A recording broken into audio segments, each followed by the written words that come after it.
All right. Hey, y'all. On this episode of Nosedive, we have with us today an expert in the dating scene because relationships are tricky. They can be messy and devastating, but also really healing and a portal to becoming a fuller version of ourselves. This next guest saw a disconnect in the dating world, and what he's created is putting the faith back into the people and finding a partner or that connection that they've been looking for. Guys, please welcome Joel Monteleone, dating coach, speaker, and the founder of Hot Takes, Hot Dates, the number one place for dating content, coaching, and community, and also a founder of Hot and Sober events, all based out of Austin, Texas. Joel, welcome to the podcast. Thank you so much. Thanks for having me. I'm really excited to be here. Wow, Yeah. this is so exciting. I think just this topic of dating too, I think is just on fire right now because for all the reasons we get to get into. And as someone who is single for quite some time now, I'm just like, I'm really curious what you have observed and what some of your takeaways might be. Yeah, so thanks so much for having me. My name is Joel Monteleone, based in Austin, and I started Hot Takes, Hot Dates. It's a comedy dating experience about a year and a half ago. And what I found in dating is something that I've found in pretty much all the work that I do and the ethos that I have in my life is that things just get to be fun and playful. And I think there's a massive gap in how adults relate to each other, specifically through play. And I started with a networking event a couple years ago, and then I saw the gap in dating. After going to a dating event on my own, I just went, and it was like a conscious dating event where people were like eye gazing and like a lot of presence and like jumping straight into vulnerability and like trauma. And it was nice. It was fun. Like, but I also thought like this is a lot of pressure and like I don't think that this is the way that people used to date, nor shall they date, right? Dating, in my opinion, just like everything in life, it just gets to be fun. It gets to be easy. It starts with connection. And so I created Hot Takes, Hot Dates as a way to like take all the pressure off of dating. Like there's no awkward speed dating or one-on-one conversations. It's all group based. And it's hosted by me and a comedian to kind of take the pressure off of things. We bring people up on stage. They talk about their hot takes on dating. And it's just a really, really fun time.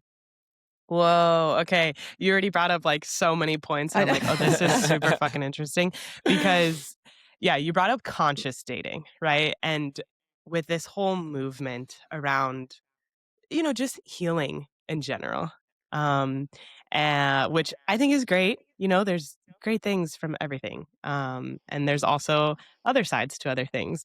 But wow, tell me more about yeah, just your perspective on like the conscious dating scene. And when people kind of enter it and have like these checklists and want to immediately dive deeper. And I will admittedly say, like, I like to go deep, so when I meet someone, I am interested in knowing them more than just like a surface level. However, upon like first meeting someone, like the very first time and getting to know them, I think there's like beauty in allowing that to unfold organically.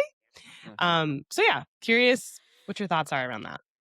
Yeah, I mean, so I live in Austin, Texas, and this is like I I I live in a conscious community bubble here in Austin, Texas. And so what I think some people feel is normal, like isn't that normal or approachable or understandable to a large majority of people.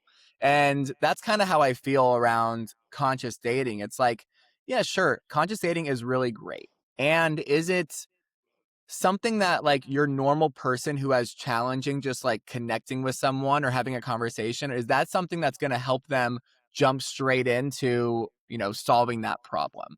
It's the same thing with like I think about with fitness, right? If someone's out of shape, right, like they're not going to listen to Andrew Huberman and be like, oh, I need to completely optimize all of Mhm. these different you know things about my biometrics and it's like, no, what you need to do is go on a walk, right? Hmm. And like that's the conversation that we need to be having.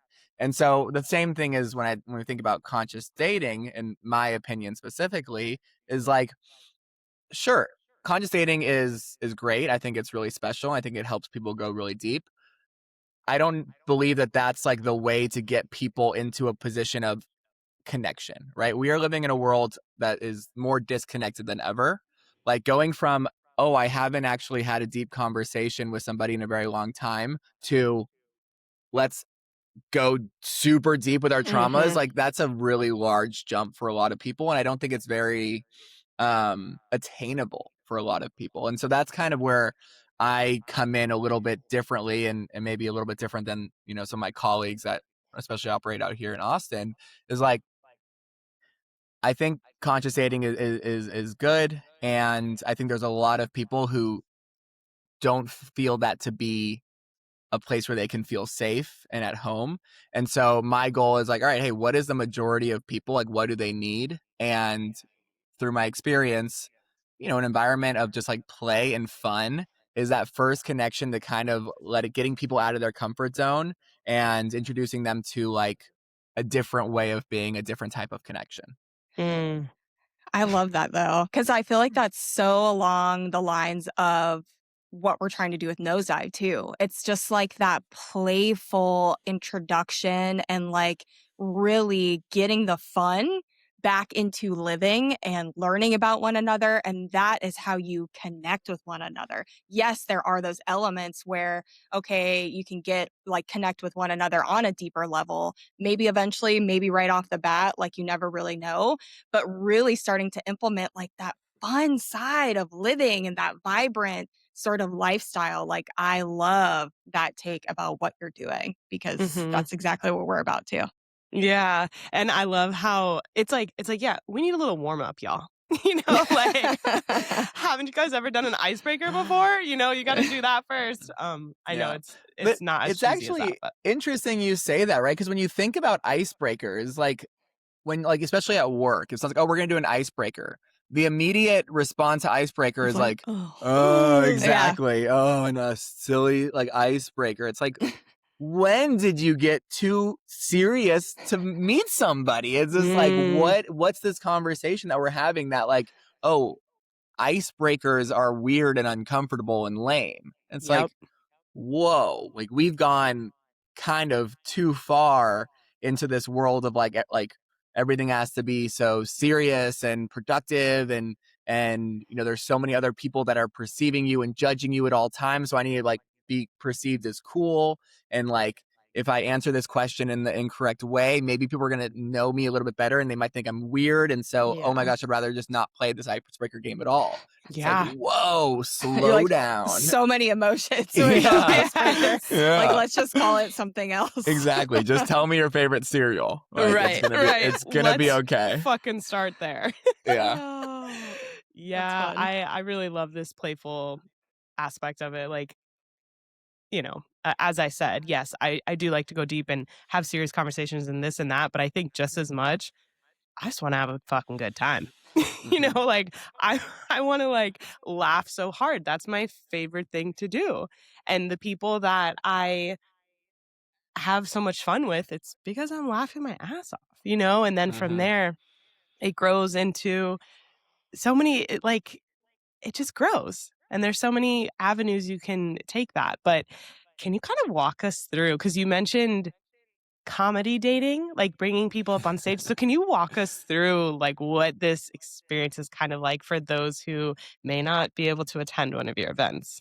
Of course. Well, hopefully at some point in the next few years, everyone all over the country will be able to attend one of these events. But Yes. until then, so it's called Hot Takes, Hot Dates. And we have a room full of singles, about 100 singles, half men, half women, and we sit them at tables, around 8 to 10 to a table. And so it's meant to, put people in groups. You're not having conversations with one-on-one person for 2 minutes and the dinger goes and you move on to the next thing. Like it's meant to just take the pressure off and connect from a place of, oh, okay, like this is a fun environment. I may not meet my love of my life, but I'm gonna leave here with some new friends and at least a really nice time. Mm. And so there's about 8 to 10 people at a table, and it's hosted by me. And every event, I bring in a comedian from Austin to co-host it with me. And I've got to work with some really incredible comedians. And we give each table a dating topic, anywhere from dating older or like sex on the first date or astrology, Peter Pan syndrome, like all different types of things. And the goal is to give it like a very general topic so that the table can kind of, have a conversation around it, share their hot takes. Because I think that like we all kind of have these, like opinions that we have about things that may not make sense, but it's like it kind of says a lot about who we are as a person, but we may not share those on a first date, a second date, because we're afraid of how people might perceive us, right? So it's meant to throw all of that out in the window.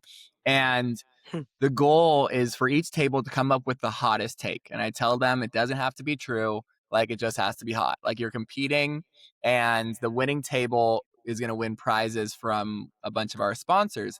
But the table comes up with a hot take as a group, and then they send one person up on stage from each table. And then me and the comedian, we essentially like ask them a few questions. They share their hot take, and the whole room has these ick or sick cards. One side says sick and green, and the other side says ick in red, and they're just holding them up all throughout the night. So it's very engaging, very fun.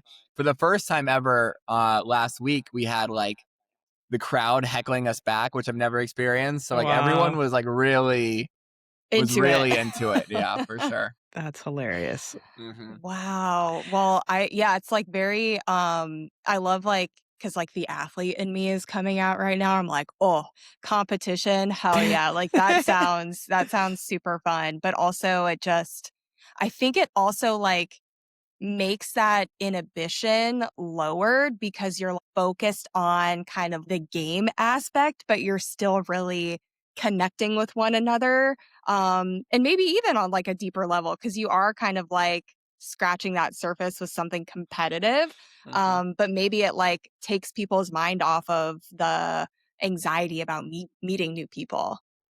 Yeah, 100%. And I believe, like, I have a pretty strong belief that we are our most attractive and like magnetic selves when we're in a state of play. And, I experienced this similar to in the conscious dating experience, or like other dating experiences. If I'm sitting across a person and I'm just not physically attracted to them, there's very few things that they can tell me one-on-one as we sit here for 120 seconds that is going to make me think, oh my God, let me get this guy's number, right? Or girl's number for. But at Hot Takes, Hot Dates, when you're at a table, it's just like the energy is very high. And maybe you experience a guy where like, whoa, like this guy or girl is like bringing a lot of really good energy. Like they're kind of really rocking the room. I might not be physically attracted to them at first, but like there's something about them that I'm interested in hearing. And I don't know anything about them. They didn't tell me their traumas. They didn't tell me what they want to be when they grow up. But like there's just some sort of energy that I'm picking up with. And the experience of Hot Takes, Hot Dates allows that energy to kind of cultivate, because what people don't understand is like playing as an adult is like pretty vulnerable. And even coming up with a hot take and sharing your controversial opinions, like that's kind of vulnerable too. You probably wouldn't do that at first in a first date. And so sitting there and saying, hey, I'm just gonna share this because it's true for me, and whatever happens after, it'll let it happen. I'm not trying to perform for anyone, which is kind of ironic because like the whole show is kind of a performance. It's like a Yeah, show. but it does like it breaks down some barriers, and I don't think people kind of like understand the mechanics or the science behind that when they first show up, because they think like, oh wow, that was just really fun and they're gonna meet a lot of great people.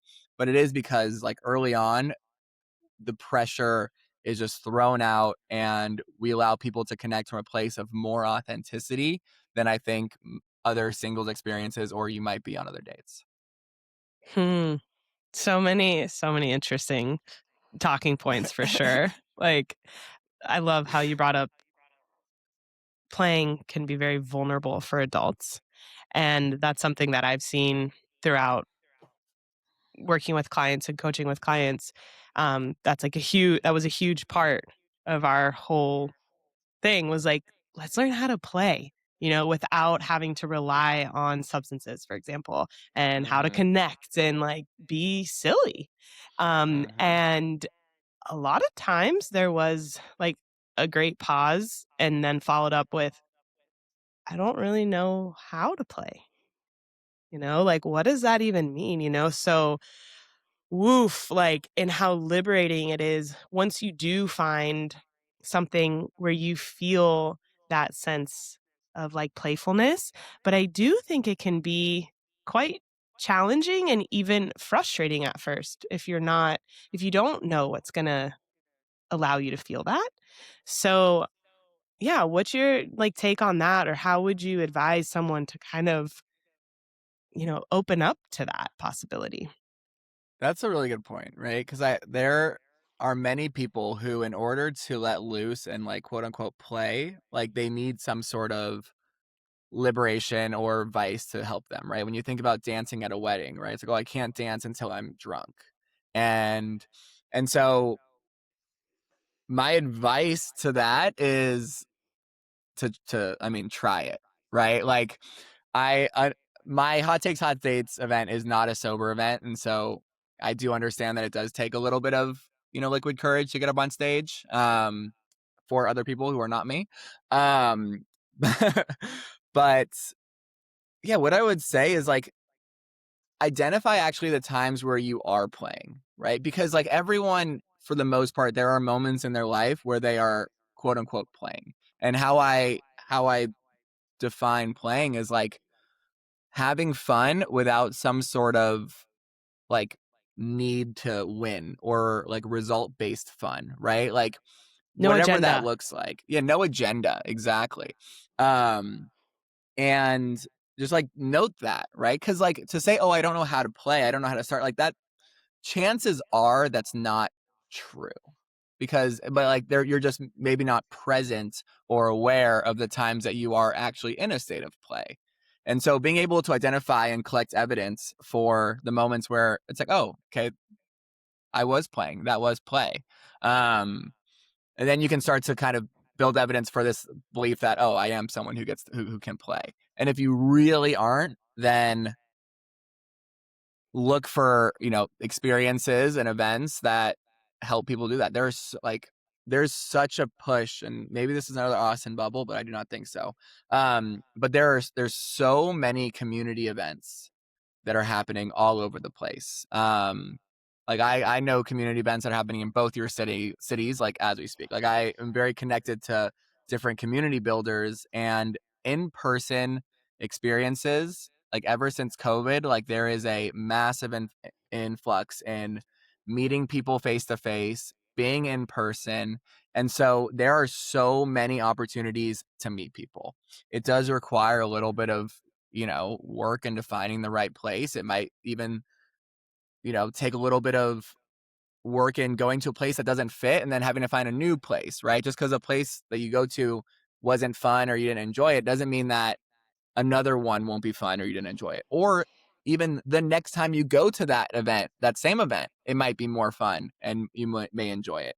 And so it does like take a little bit of intention and like planning, for lack of a better word, to have fun and to play if it's not something that you are used to doing. Yeah. And I also think too, like for adults, when we think, or at least for me, when I was going through, like Mara and I, like we've talked about this, about being more playful and incorporating more playfulness, um, is the traditional sense of thinking as a kid playful, when Uh, really you probably have little pockets of playfulness throughout your day when you do find that something is funny or when you do crack a joke with your friends, like that is playfulness in your kind of adult way. So maybe even restructuring what you think playfulness is, and maybe not in the traditional sense of, I'm gonna go ride my bike with a tricycle thing or whatever, like growing up type of playfulness, even though I think that part is also important too, to kind of wake that part of yourself up, that childlike playfulness, but mhm. also finding the small pockets of playfulness in your like everyday life. Yeah, 100%, right? Like this is something that kind of came naturally to me as I grew up, and I didn't really realize that it was something that I did differently. But like there's constantly things that I do that are just playful. Like I'm looking at my keys right here. There's a little like hoop on it. Like I swing my keys up and around and like do something, maybe toss them up in the air and catch them. Right? It's just like little moments where it's like taking the mundane and making it a sparking a little bit of joy. I enjoy it, right? And it's just like little types of things. I have ADHD, and so I like crumble stuff up all the time, and then I throw it into a trash can, or like just like whatever it is.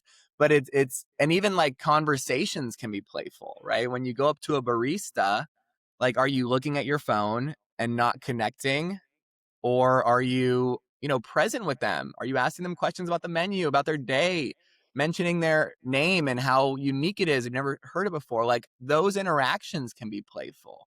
And it's like really just building up that practice of creating a playful life. Because again, as a single individual, like people are attracted to that type of energy, that higher frequency, enjoyable energy. Like it's pretty difficult to operate the world from a very mundane and boring place and then find somebody that would be attracted to that. And so I think we've found a lot of that connection and joy through our technology.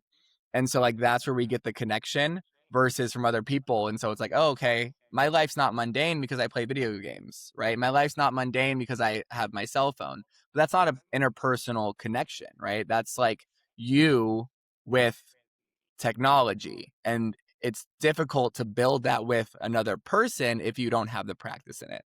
That makes sense. Yeah, Yes. totally. I'm really curious, because I'm hearing all of this and I'm loving all of it. I'm like, yeah, I hear you. And that's why I love these conversations, because I feel like, yeah, we're talking about play, but we're talking about the depth of play. Like it's a fun conversation that has substance to it. And I think that's a really interesting blend. But I'm curious to hear your perspective on how, I don't know how to phrase this, but like the shift in quote unquote expectations between like, and I'm talking like heteronormative, quote unquote heteronormative relationships with a man and a woman, and how that dynamic has shifted. Because in my bubble, and this could be very different elsewhere, it's like I'm seeing all of these beautiful women who are like, I'm on this healing journey and I'm, facing my shadows and I'm doing all this work. It's like, God damn, like I'm I'm guilty of this too, like so much work, whatever. I'm healing. And then they're like, where are the dudes who can meet me in this capacity? And I'm curious, you said you're in an Austin bubble, so it sounds like there may be other quote unquote dudes who like have that capacity, but I'm out here in Charleston, like, where you at? Where you at? Where you at? Because I feel like the people that I have orbited have been like very fun, playful type of people. But when you ask for the depth, whoo, fucking transparent fucking ghosts. Like, where'd you go? So Yeah. I'm curious about that, what you've seen. Okay. Here's where the hot takes are going to start to come out. Yes. Let's go, baby. Let's yeah, go. all Love right. hot takes. All right, here we go. So I have a bit of a different kind of belief around this, I think. So I do think doing the healing work and the inner work is incredibly important. You can only meet other people to the level that you're willing to meet yourself. And what I am finding and what I'm seeing is that it's almost it's becoming kind of not a distraction, but a back door to like true vulnerability and true discomfort. Like people are starting to get comfortable in this like healing work where the actual discomfort is the actual work now is actually building with somebody else. right? And doing the healing work, doing the inner work, I've done a lot of it, and I'm in it, and I continue to do it, but it is inherently just a me conversation. It's a selfish conversation. It's all about me. It's like me, me, me, me, I.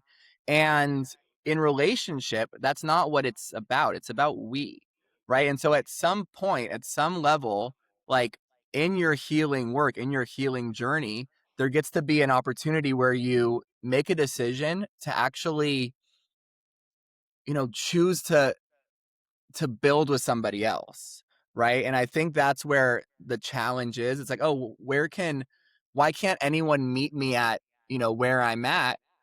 The question is like, well, are you willing to meet other people at where they're at, right? And so like that's where I see a lot, like there are a lot of women and a lot of men doing the work in Austin, right? And many of them are still single, and it's like, hey, so what's going on, right? Like, Yeah. like where something is not like 1 + 1 is not equaling 2 or 3 or whatever you want to say.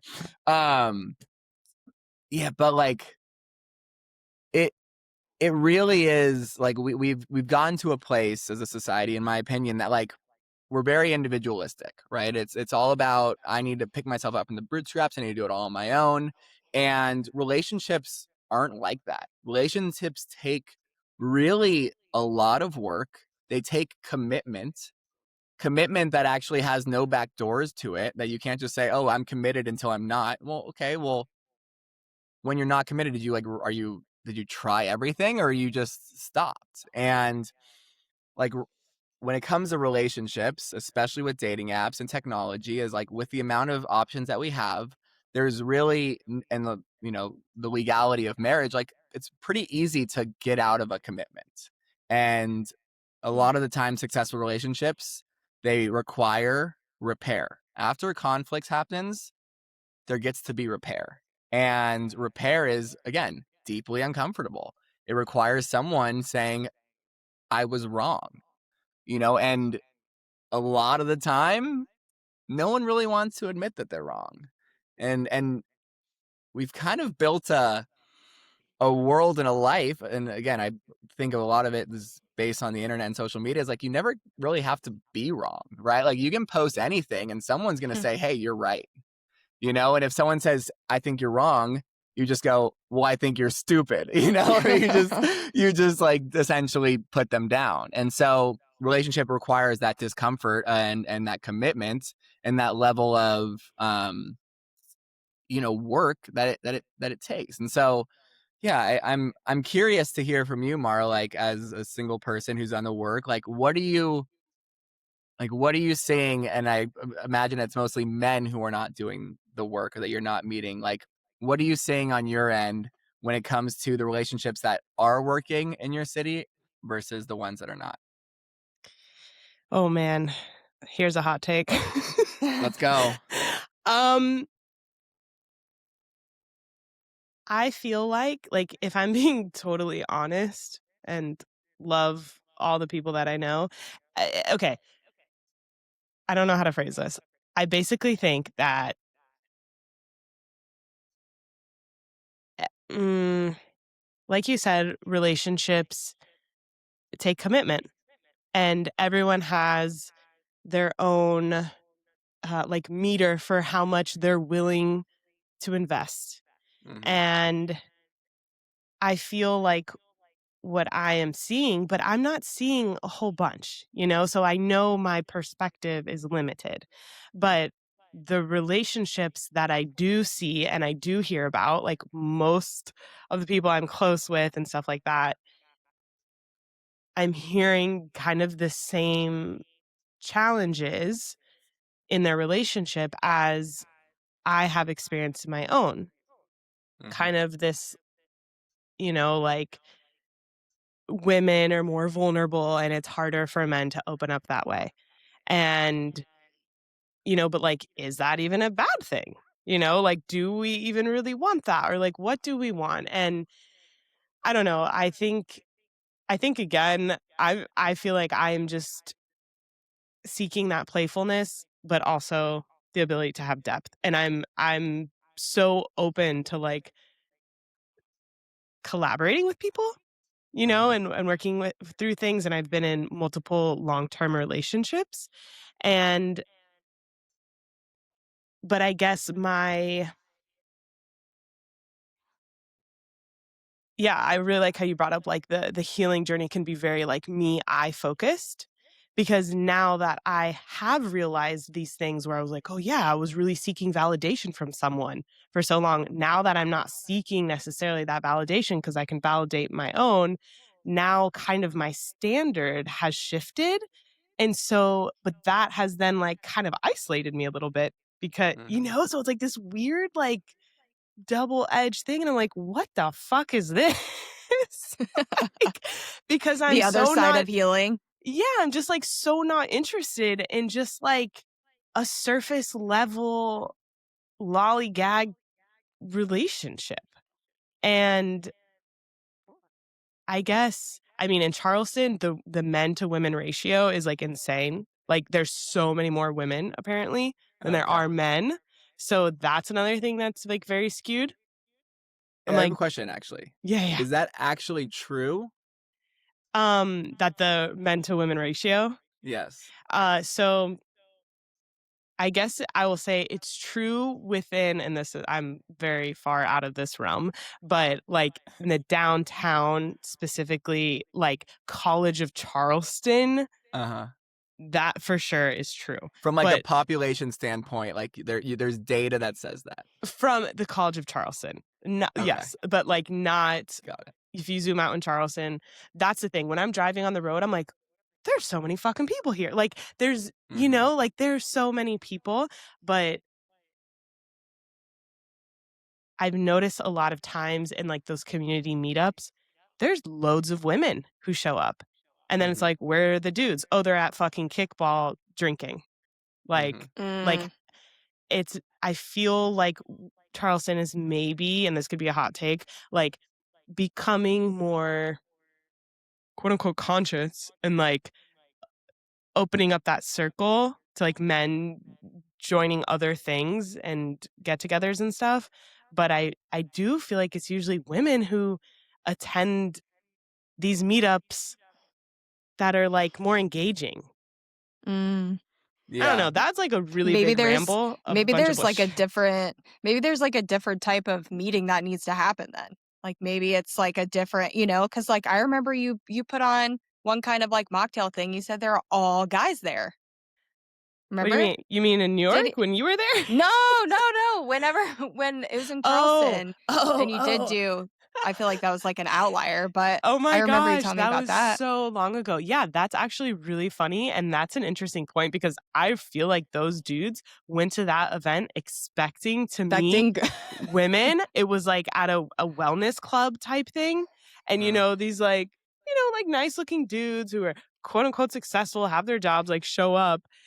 And it's all fucking dudes and me. And the girl who was like facilitating the mocktail part. And we were just like cracking up because it's like, yeah, so where are the chicks at? Because did they assume that they were just gonna be a bunch of women? I don't know. Who knows? Yeah. But like, Yeah, yeah, that was I mean interesting. there are so many things that I wanted to address there, but like based on that point, so my philosophy is that like when it comes to single events, like I have a difference between single events and dating events.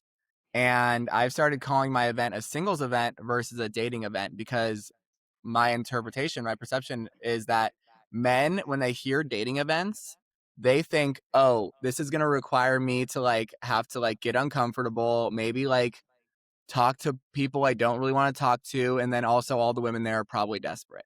Right. Mm-hmm. Mm-hmm. And so I would always have like way more women than men. Okay. Versus a singles event. And what I see at other singles event where it's usually more men than women. People are like, oh, like people are always surprised.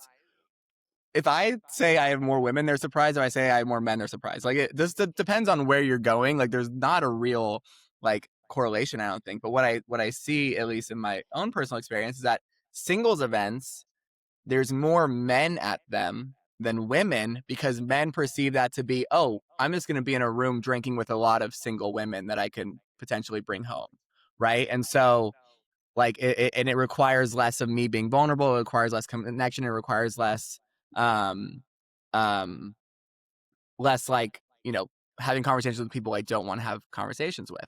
And so yeah, it is depending on how you market something, where you have it. And the reason why I asked you about the men and women, if it was true or not, because something happened to me about 2 years ago that completely shifted my entire, like, the way I even perceived the dating market. So I went to a bar in Los Angeles with a girl I was seeing, and this might have been more than 3 years ago, given that it's my 3-year sobriety anniversary. So it's Yeah, probably like congrats, 4 or by the 5 way. years ago, 6 years ago maybe. And we left the bar, and she looked at me. She goes, "Joel, that was the craziest bar I've ever been to. That was the first bar I've ever been in where there was more men than women." And I looked at Mm. her. I go, "What do you mean?" She goes, "There was more men than women in there." I go, "Every bar has more men than women. I think every bar in the world has more men than women. That's like a cultural zeitgeist thing where bars have more men." Hmm. And she was like, "No," like she couldn't understand it. I was so confused. And then after some line of questioning, what it revealed was there was more men that she was attracted to than women. So Mhm. most bars that she's in, she only sees the men that she's attracted to, and then all of the Hmm. other women, right? So there might be 10 attractive men and 40 women. She doesn't even see the 80 other men in the bar that are there. Whoa. Yes. And it was like, that was a moment where I go, wow. So there's just a large percent of men who are essentially invisible and are just completely cut out of the dating market altogether. And Oh. so, Nate, oh. when people, Oh. yeah, right. And so when people say, "Oh, there's more men than women," it's like, well, is that true, or is it people that you notice? And so, and I think probably the same thing goes, um, you know, the other way Right. around, men to women. But I mean, women are just more attractive than men, right? It's just like kind of, more men are Hey. attracted to more women than women are to men. But that being said, like, is the man that you're looking for with the depth and everything that you like kind of want to call in from a emotional perspective, maybe not a physical attraction, but like, is that person in that 80% that you just didn't take a second to even notice, right? Hmm. And so that's where I have a lot of the conversations with people, especially in Austin. Everyone here is young, hot, and single, Yeah. right? And so when people say, "Oh, I haven't, I don't, there's no one here for me," or "all the people are the same," it's like, is that just like your perception? Because there's a lot of great people. They might not be on West 6th Street or Dirty Mm, 6th. Like, they might be somewhere else. And so right. are you actually willing to do something that feels a little more vulnerable, a little bit more uncomfortable, like go to a play event in the park on a Friday night rather than go to a bar and watch, college Yeah. football? I know the Mhm. timing doesn't add up in that statement, but Yeah, you yeah, get what yeah. I'm saying. Yeah. Yeah, totally. Oh my gosh, it's fascinating. Like, yeah, it's like pushing all of us to just expand, and like how we connect, which is really interesting.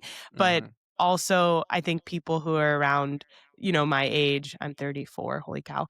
Um, like the pressure, when you hit mid 20s or whatever, Mm. even early 20s for some people, that start to feel like, okay, I'm at this age now, like I thought I was going to be married or had kids or whatever. It's not necessarily what I want now, but when I was younger, that's what I thought this age would look like. Um, and kind of realizing like, what, like, whose timeline was I on? And as long as I'm just enjoying my life and doing things that light me up and having those playful, experiential opportunities, like, who fucking cares? Yeah. Totally. Yeah. Yeah. It- what I'm seeing a lot, I'm also 34, so I'm the same age. And so I'm around a lot of What's your late sign? 20s. I'm a Scorpio. I just turned 34 November 10th. So last week. Wow, happy birthday. Oh, happy Thank you. belated. And also, Thank can you. we pause and just give a golf clap to your 3-year anniversary too golf of clap. being sober? I think it's something to celebrate too. So happy 100%. belated and happy soberversary. Thank Yes. you. They Yes. were generally pretty related. If you couldn't tell that. Yes. Yeah. Yeah. Awesome.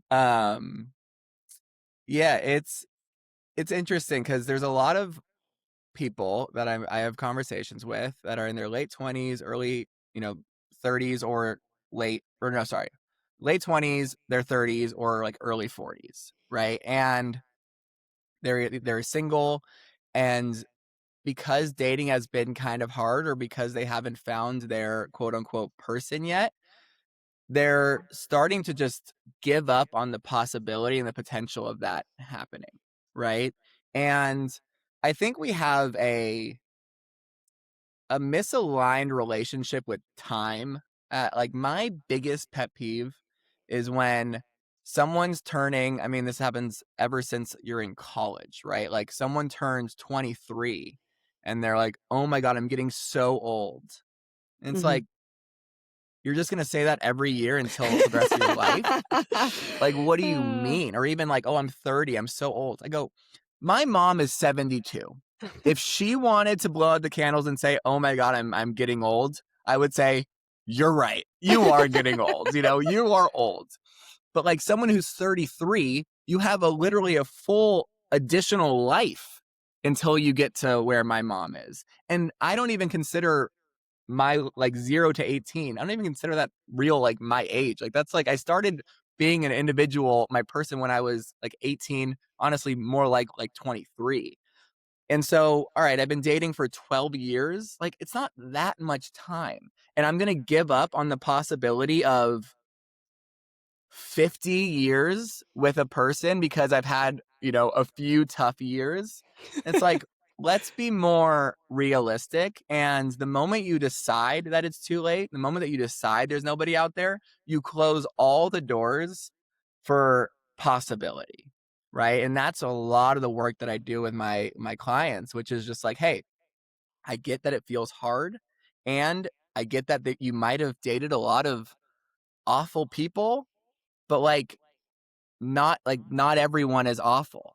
But if you believe everyone's awful, you're going to cut yourself off from all the amazing people around you. So I get that you've had those experiences, and also you get to continue to believe that the thing that you want is possible.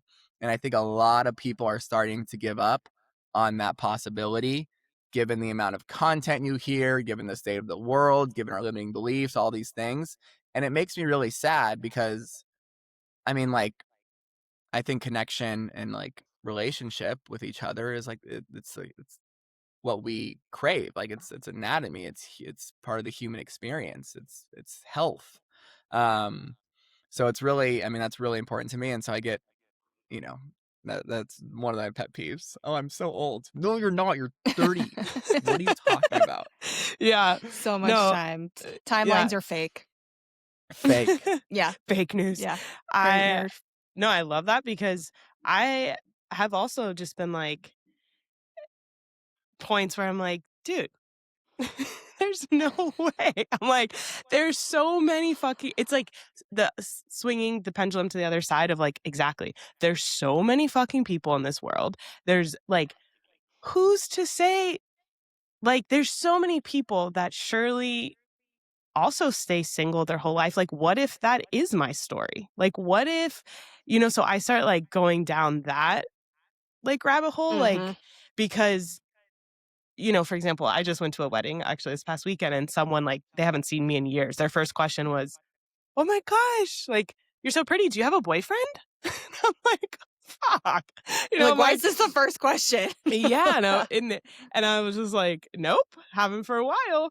And I forget. Oh yeah, like, so, and you exactly, like, content that you hear and this and that, like older influencers talking about how they've been single their whole life, and but they live a very passionate life and they're happy and they're independent and all of these things, which I think is fucking great, but also it I guess it confuses me and being like, yes, I'm open to the possibilities. And yeah, I am 34. So if I live to be 80, I could meet my person when I'm fucking 55 or Yep. 80 or tomorrow, like, and so I guess, and this applies to everything in my life, not just with relationships, but with like career stuff or anything, kind of like trying to hold both like practicality and then, like openness to magic and possibility. And that's like really challenging for me because I can swing really hard both ways. Yeah. I mean, I think that's, the outcome also of doing the work, right? Like where you like the healing work that we talked to about earlier. It's like you can heal yourself into any outcome that you want. It's like, oh, I'm just being realistic, or like, oh, maybe that's not for me. It's like, well, okay, if you're truly doing the work, then you know that anything's possible at any time, and like you attract who you are, what you want. It's like, great. So let's actually believe in that. It's like rather than saying, oh, I'm so emotionally intelligent, I've done all the work, and also maybe I'm one of the people who should be single. It's like, well, where are we coming? Where are we getting that from? And like, if you want to be single, and I'm not saying you, Mara, but just Yeah, like yeah, in yeah. general, if someone wants to be single, like I, this is another hot take. I actually don't think anyone wants to be single, quite frankly. I think people obviously don't want to be in bad relationships, which 100% you should not be in a bad relationship. And I get that being single is better than being in a bad relationship. And I think a lot of people conflate that, where it's like, oh, I'd rather be single than a bad relationship. It's like, yeah, no shit, right? Like, Yeah. no shit. You would rather be. Am I allowed to cuss? Oh, Oh, yeah. have you Okay, all heard right. I me? don't know if I'm I've like a cursed fucking already. All right, okay, sailor. good. But it's like, yeah, of course you don't. But like, why is that even entering, the belief structure? It's like, what if you could be in the best relationship ever? Would you rather be in that, or would you rather be single? Mm, Typically they're going to say, well, I'd rather be in that. It's like, great. So yeah, you don't want to be single. yeah. And so I get into a little bit of, you know, conversations, and when people tell me they, oh, I've just decided I want to be single. It's like, really? Do you though? Do you do? And then like, will 65-year-old Joel, will he look back and be like, oh, wow, I'm really glad 34-year-old Joel made a decision for me that Mm. we're going to be single our whole life. Like I really appreciate that. 3 years before that, Joel was like a complete idiot, and then 3 years later, he just made a decision for all of us. Okay, cool. Great. Awesome. Yeah, Hey, exactly. thanks. But like, I do think that being in relationship, and not talking marriage, but like being in relationship with another person, like there's that's part of the human experience. We've for generations, and for all of human history, people have been in a relationship with each other. All animals, they're in a relationship with each other. Like it feels like us believing that we're meant to be single is our brain, like our limiting beliefs, convincing us that that is the right way, and like justifying and creating all this evidence for that, when I don't believe that that's actually the case. Yeah. Well, what about your own experience with dating? How has that looked like for you personally? Totally. Yeah, why are you I here? Why are you doing this type of work? Let's get into Yeah. the Yeah. nitty-gritty. Yeah. Totally. Yeah, I mean, for me, like, I'm also single, right? And I think a lot of the challenges that people experience, like, I'm not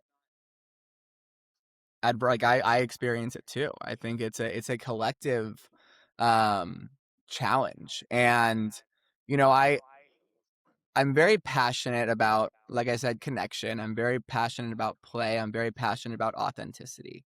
And I think like there with social media and with content and with dating apps, like I think we're becoming more and more disconnected, and actually like men and women are kind of turning each other into the enemy.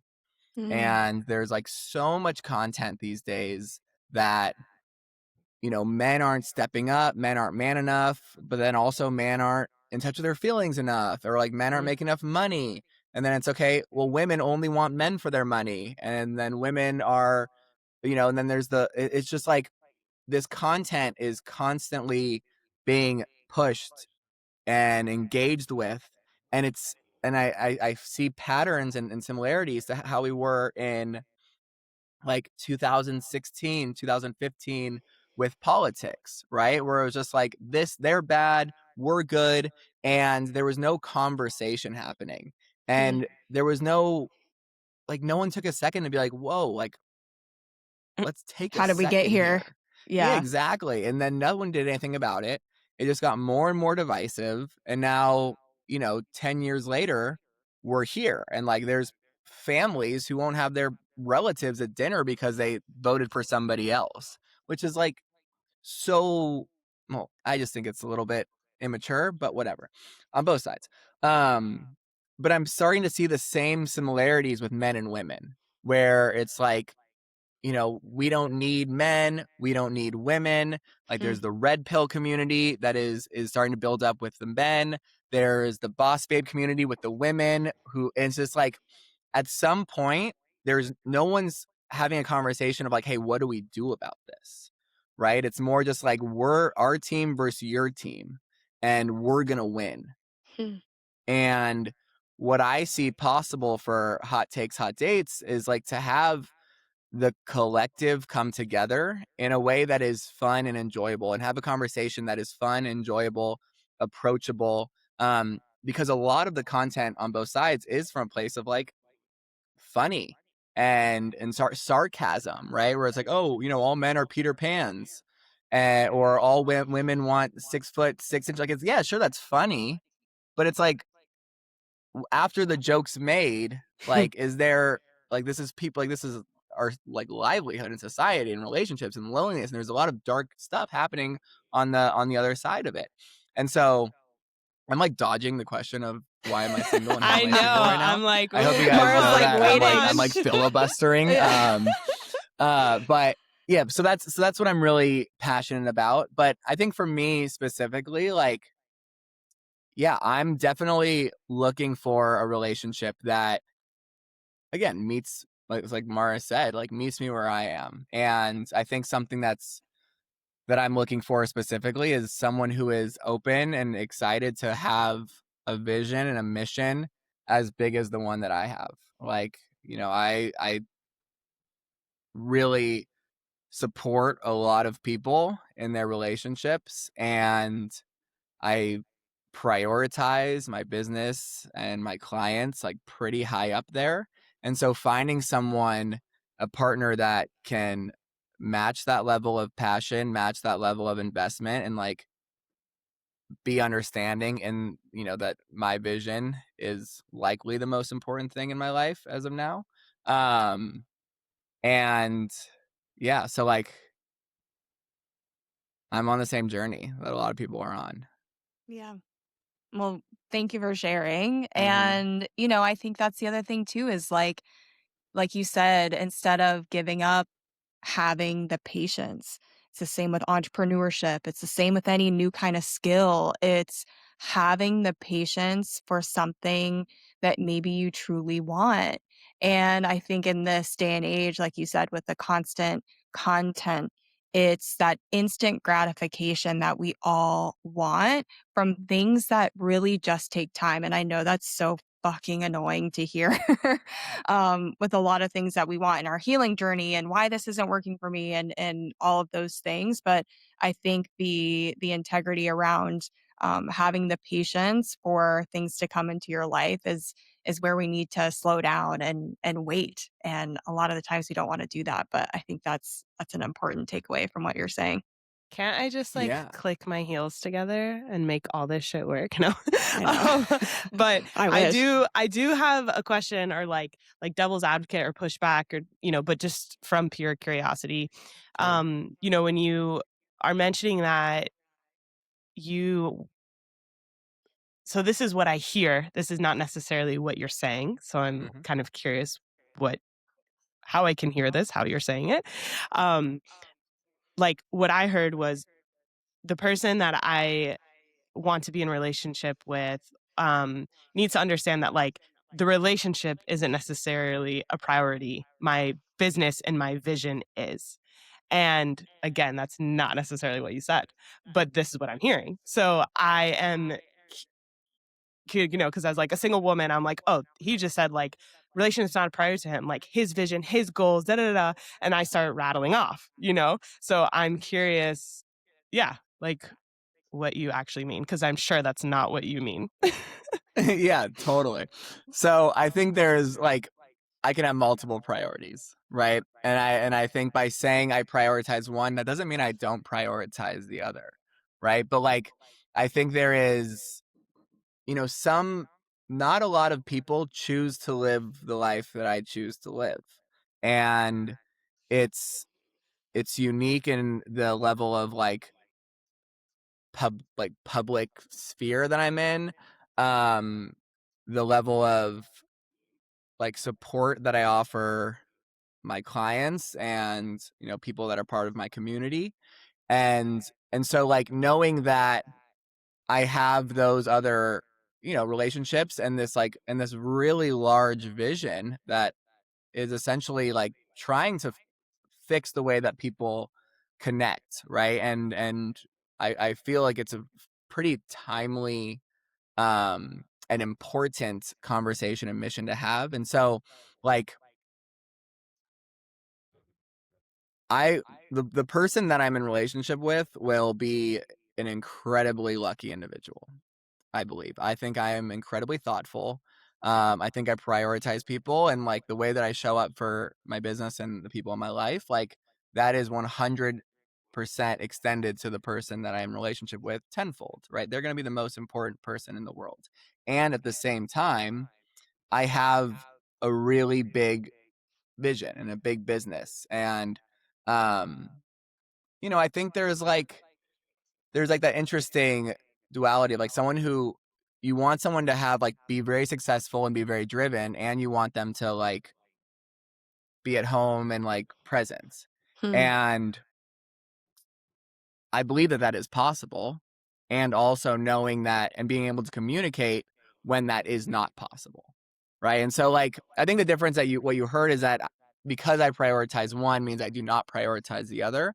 And that's not what I said. What I said is that like, I feel very passionate about what I'm working on, and whoever I'm choosing to be in a relationship with, or who chooses to be in a relationship with me, like that's just something that they get to understand That's and Yeah. what be I okay was with. that's what I was gonna say is like that's how it's funny how we do communicate, because it's like that's how I heard it too, is that like, okay, they have to understand that like there are going to be times where your relationship time might be sacrificed because you are prioritizing something that you are so passionate about.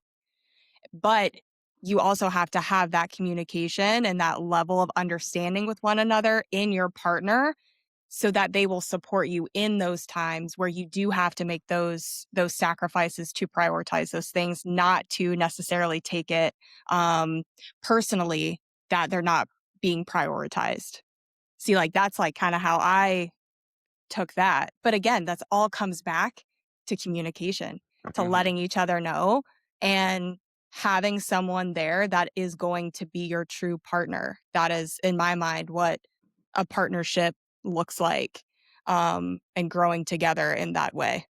Yeah. And that being said, like the person that I envision and that I'm calling in, they have something that they care about probably a lot more than they cared about before they met me. Right. And Mhm. so like to the same extent, like I don't think that someone who,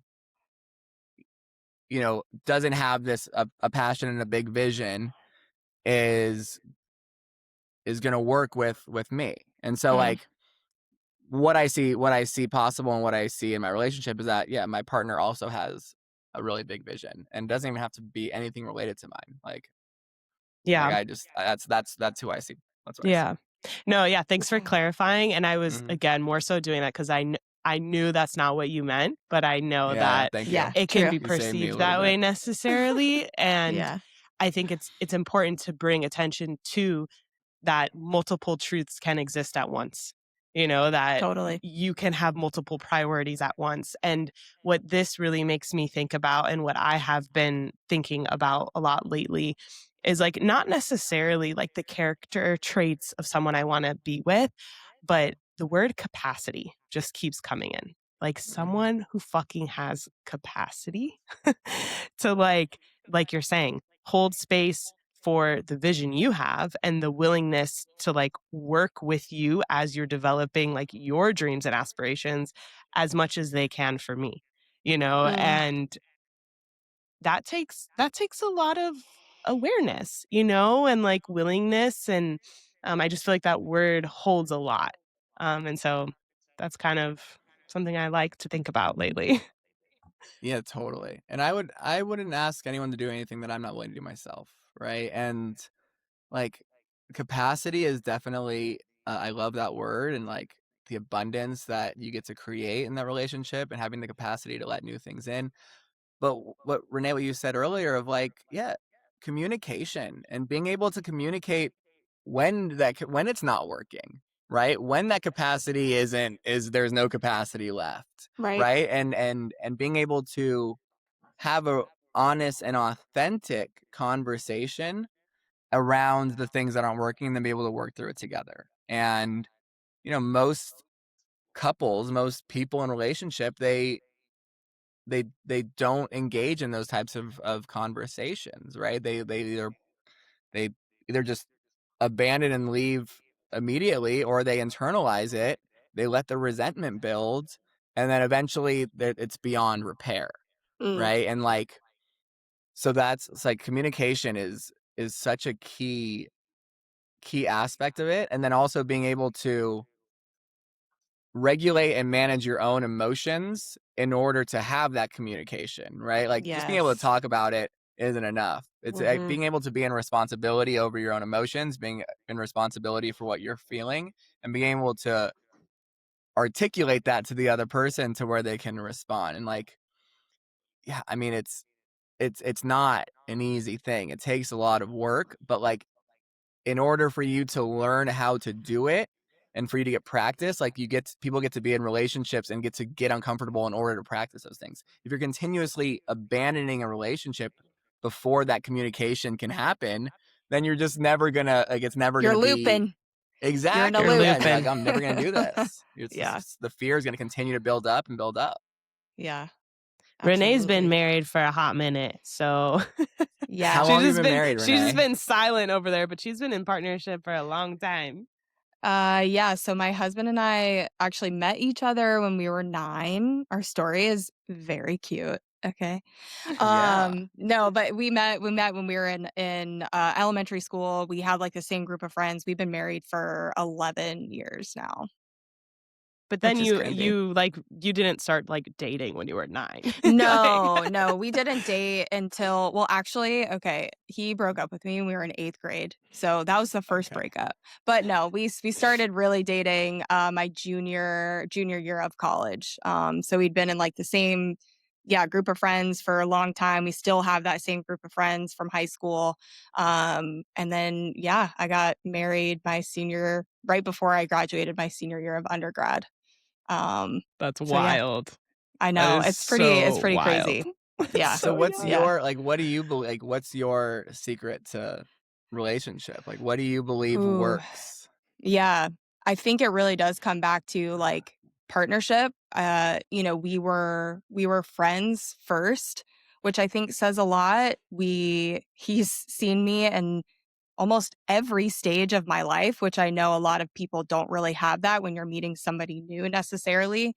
But I think getting to know somebody on that friendship level is super important because there is that less pressure. Like you can be your full self, you can be your goofy self. And he still at the end of the day, like wanted me as a person, and vice versa. So I think looking at it, yes, as a partnership, and there's always going to be ebbs and flows of that partnership, but we've grown together, and each stage we've continued to grow together and just choosing one another. So I don't know if there's necessarily like that one secret of like, oh, we we tell each other like never go to bed mad or any shit like that. Like I don't have any kind of like that advice necessarily, but I think having a true partner and someone who supports you and brings the best version of you, even when you're like at the shittiest version of yourself.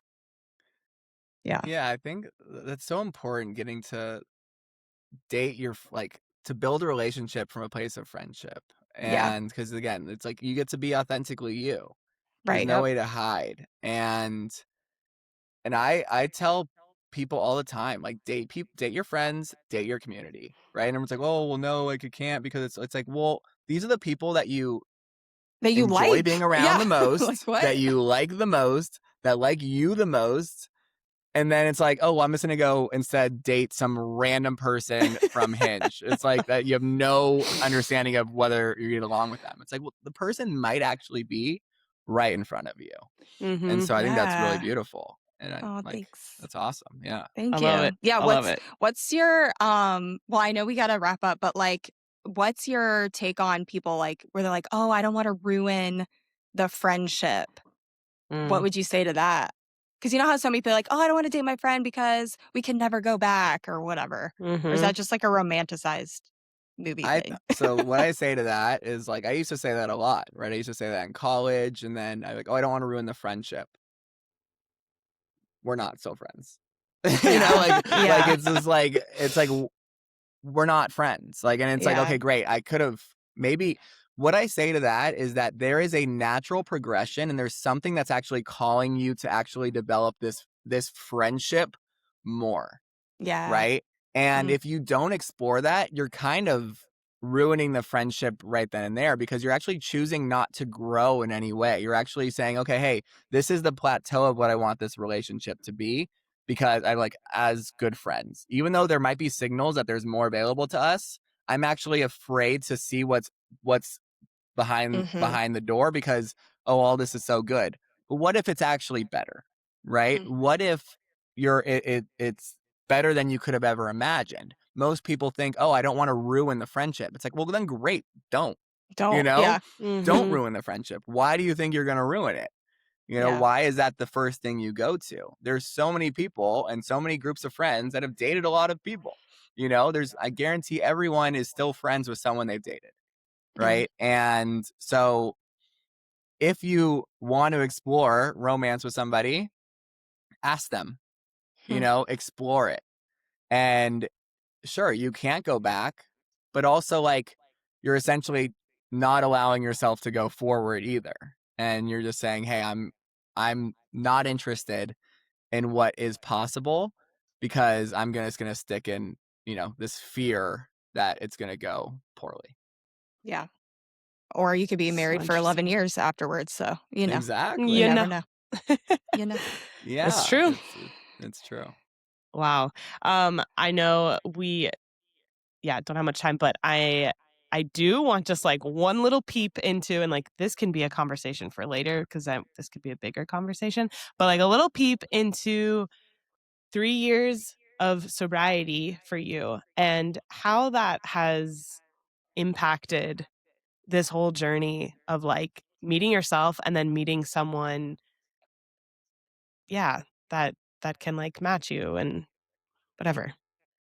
Yeah, so I used to really brag about how good of a partier I was, right? Like, that was like my whole identity. I went to UC Santa Barbara. I lived in Los Angeles.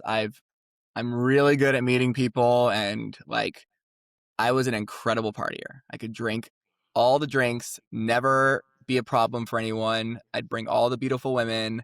It was just what I was good at. And I used to make jokes that, Malcolm Gladwell said, if you do anything for 10,000 hours, you're an expert. I used to just go around Yes. saying, I'm an expert partier. Like, I'm really freaking good.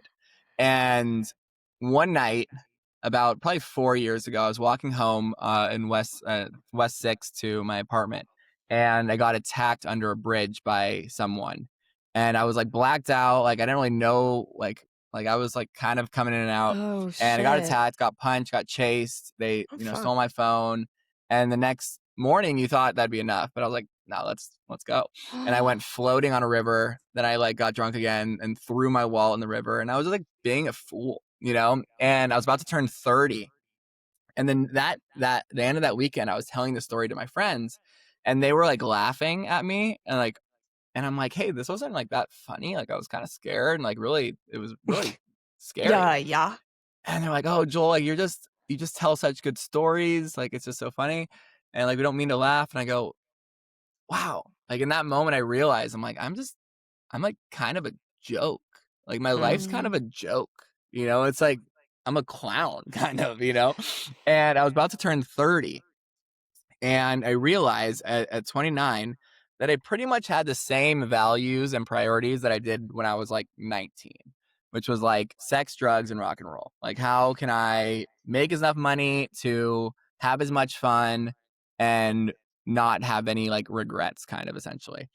And so then at that point, I'm like, wow, okay, well, 10 years from now, when I turn 40, like my priorities are going to look a lot different. And that's when I started doing like healing journeys and like doing the work, whatever. And I essentially came to the realization that the person that I was at that time and like the person that I could be or I wanted to be that I tried like was so far away from each other. And I was like, wow, okay. I want to make a drastic change in my life, or like I want drastic differences in the results of my life. And therefore I need to probably try making some drastic changes. And, you know, drinking was, like I said, I was really good at it. It was like very important to me. And so I thought, all right, I've seen where life gets me living like this. Now let's see where life gets me living Not differently. like this. And not like this. Exactly. And so, you know, I got to really take time to like understand who I was, right? Like, who am I when I'm not partying? Like, and it was like for 18 months, it was very challenging to like balance all my friends of my partying friends and then all like the people that I started surrounding myself with that didn't drink or like didn't party. And at some point I just got to the point where it's like, all right, I know what I want to do. I know what's meant for me. And like, I get to close the door here permanently. Um, and, you know, I feel very grateful because a lot of the energy that I had to drink was essentially just like displaced energy of like where I had nowhere else to put it. Like I drank because I just had nothing going on. You know, I had to work from 9 to 5, but once work ended, I didn't have Free for anything all. to do. I was like, I'm just gonna Yeah. party. Like that's what I know how to do. And so once I removed that, I had all this energy to do other things. And you know, I started to host events. I started to coach people. I got in really good shape. I started to play volleyball again. I started to learn how to dance. You know, I started to pick up these different skills. So much play. And yeah, exactly. And then you know, I launched this business, and I do think that a lot of like, to bring it back to like a lot of the discomfort that we experience, whether in relationships or just in our lives, like a lot of people I think numb that with booze. And I think that happens a lot in relationships too, where it's like, oh wow, like we're maybe not doing really well, let's just go drink and like kind of forget about it and then push it to the Yep. next day. And so one superpower that like you get when you become sober is that like you get to feel it all. Like you get to sit with it all. And whether you choose to get uncomfortable or not, like you know that like you're actively choosing not to do this versus just, you know, distracting yourself with alcohol. Um and one thing I would say, especially like men, if like the bar to being like uh quote unquote high quality man or just like a man that women find attractive is like pretty low right now. And Yeah. it's really easy to like a way to get noticed, a way to be found attractive is just like be an interruption to what people are used to, right? And like if they are dating the same type of person, the same is true for women, who are men dating women. But like if you're starting to run into the same type of person, right? If you can be an interruption, like they might not like you, but they're definitely going to remember you. And that's like the first step to them liking you, is for them to remember you. And so for me, like being sober has been an incredible superpower, because I am like the most fun person at a bar. I am the first one on the dance floor at a wedding. And then when people hear that I'm sober, they're like, what? Like, you're like an alien. Like, what is that? Like, wow, I've never met someone like you before. And it creates interest and intrigue and uniqueness. And so, when everyone in the world is zigging, can you zag? And I think for millennials, people our age, like we've grown up drinking, we've grown up partying, we've grown up in that environment. And so what I really preach, especially with Hot and Sober and like my whole sober journey, is like, getting sober doesn't mean you get to stop having fun, right? And I think that's what people think. Oh, if I get sober, then there's no more fun in my life. And the truth, it's like, well, fun is just a choice. Play is a choice. And if you can continue to play even though you're not drinking, like that is a really differentiating way of life. Yeah, beautifully said. And also, like, not to mention, I know tons of people who are not sober and definitely don't have fun. So it's like, it's like just Totally. Common doesn't misconception. right. Yeah, I was pretty Um, depressed when I was drinking, to be honest. yeah, for sure. Absolutely. But gosh, thank you so much for giving us some insight into your journey and what you do. Like, honestly, I love what you're creating, and I'm excited to to see it expand. I'm excited to attend one of these events. Yeah. It'd be so much fun. And yeah, thank you so Yeah. much. Thank you Thanks, so much for Joel. having me. This was really Yeah. fun. It was great chatting with each of you.